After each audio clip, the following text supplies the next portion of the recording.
Just days after an outpouring of love and gratitude to fallen rookie NYPD officer Jason Rivera, the city and nation are about to mourn again, this time for the loss of his partner, Officer Wilbert Mora. Both were killed in an ambush shooting a little more than a week ago. And despite the support we saw by the thousands lining the streets of New York City on Friday, vile anti-cop sentiment never really took a break. This viral TikTok rant from a New York City-based actress. Do not need to shut down most of lower Manhattan because one cop died for probably doing his job incorrectly. They kill people who are under 22 every single day for no good reason, and we don't shut down the city for them. Like, this is ridiculous. This is ridiculous. What if somebody's having a heart attack in this area? Nobody can get to them because it's all blocked off for one cop.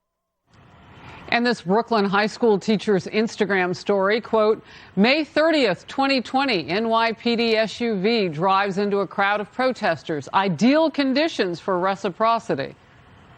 Apparently, that's in reference to an incident in the wake of George Floyd's killing when an NYPD vehicle was seen navigating through a group of protesters. No one was injured. Immediate backlash for the cop-hating teacher went this way. One police officer told the New York Post, for a school teacher to condone an act of terrorism is reprehensible. Another, it is the ultimate act of cowardice. Coney Island Prep did say Sunday that the teacher no longer works at the school, and that teacher told the New York Post his words were misconstrued. Jason Rantz, Seattle radio talk show host, in Focus Now. And Jason, when you call these people out, when you put them in the spotlight, they retreat. But the hate is still there. Yeah, the hate is absolutely still there. And to be clear, not everyone retreats when you call them out. Some do. They know what they're saying is despicable. But the fact of the matter is they represent a large and growing portion of this country, and that is terrifying. We shouldn't be doing this, not even just to other cops, but we shouldn't be doing this to any other humans. This is the wrong way to act. Oh, my gosh, you were inconvenienced on your walk to work because of a memorial ceremony.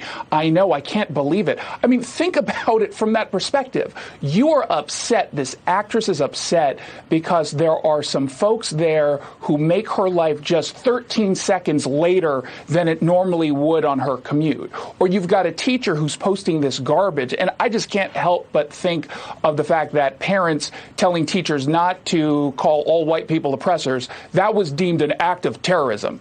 And yet, when you've got this kind of garbage that's being posted on Instagram, probably seen by some students, all of a sudden you've got some people actually defending this guy. It is ludicrous, and we have to call it out.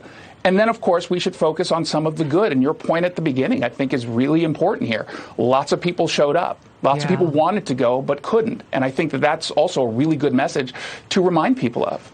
Look, the pictures were just a reminder of law enforcement as they line the streets. But there were so many people, citizens who came out. There were people from all over the country who came out to recognize that so goes the rest of the country if we don't get it right in a place that depends so mightily on its police department.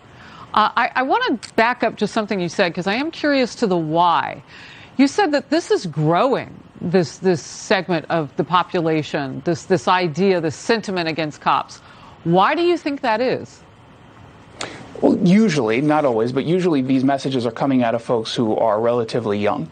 And so you can tie both of these two incidents together. You've got folks like Christopher Flanagan, who very clearly don't seem to like cops all that much. This is the kind of garbage that's being taught to kids. It's being pushed in front of kids.